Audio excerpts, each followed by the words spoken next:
சென்ற ஆண்டு தாத்தாவை பார்க்க ஊருக்கு வந்தபோதுதான் மேலே சொன்னதெல்லாம் நடந்தது.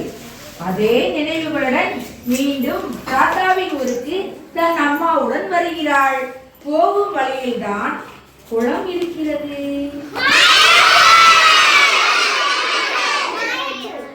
அம்மாவை போக சொல்லிவிட்டு மகிழ்ச்சியுடன் அதே பாட்டை பாடிக்கொண்டு வண்ணத்து பூச்சிகளை தேடினார்.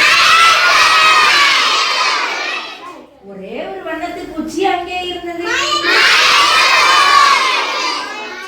அது மிகவும் சோகமாக இருந்தது. அவளுக்கு மிகவும் வருத்தமாகிவிட்டது.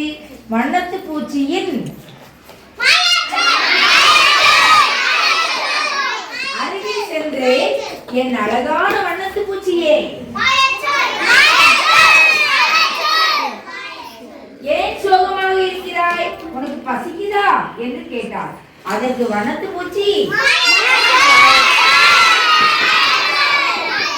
இல்லை என்று தன் சின்னஞ்சிறு இறக்கைகளை படபடவென அடித்தது. காவியாவை அதற்கு மிகவும் பிடித்து விட்டது. அதனால் அது மெதுவாக காவியாவிடம் பேசத் தொடங்கியது. மெதுவா பேசிச்சு. அதனால இப்ப நானும் கதைய மெதுவா சொல்லப்படுறேன். ஒரு காலத்தில் இந்த குளத்தை சுற்றிலும் நிறைய செடிகள் இருந்தன.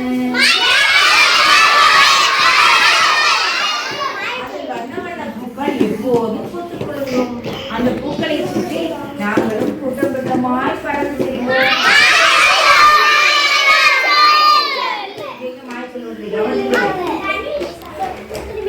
ஆனால் இப்போது நிலைமையே வேறு என்றது வண்ணத்து பூச்சி.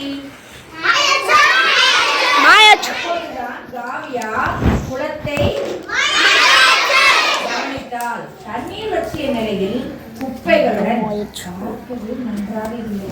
காவியாவை தேடி தாத்தாவும் வந்துவிட்டார். தாத்தா வந்ததை காவியா கவனிக்கவே இல்லை. அவள் வண்ணத்து பூச்சியையே பார்த்துக்கொண்டிருந்தார். தாத்தா காவியாவின் அருகில் வந்தார். காவியா தாத்தாவிடம் வண்ணத்து பூச்சி சொன்னது. ஆமாம், உனக்குத்தான் தெரியுமே என்றார் தாத்தா. இந்த குளம் தண்ணீர் இருந்தது. அதில் எப்போது மீன்கள் துள்ளி அது மட்டும் இல்லை, இக்குளத்தை சுற்றி பெரிய பெரிய நிழல் பெறும் மரங்களும்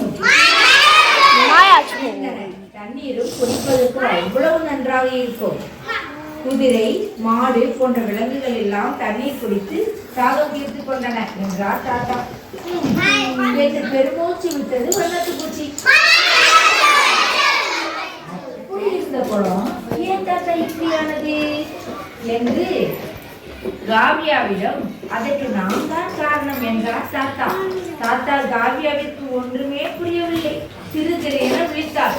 கழிவு நீரை குளத்தில் விடுதல், மழை தேவையான அளவு பெய்து அதை சேமிக்காத அலட்சிய போக்கு போன்றவைதான் குளத்தை இப்படி ஆகி.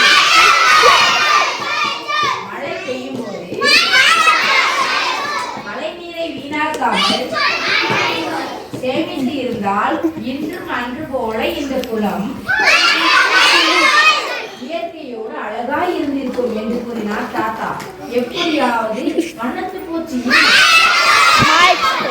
போக்க வேண்டுமே, என்ன செய்யலாம் தாத்தா என்றால் காவியா.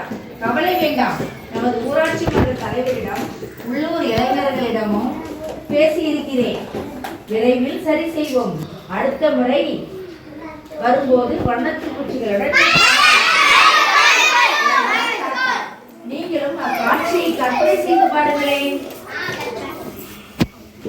நீர் நிறைந்த குளம். எல்லாரும் கண்ணை மூடிக்கோங்க. அப்படியே ஒரு குளம், அப்படியே நீர் நிறைய இருக்குது. அதுல நிறைய மீன் குதிச்சு ஓடுது. அங்க ஒரு பெரிய ஓங்கி வளர்ந்த ஒரு மரம் இருக்குது.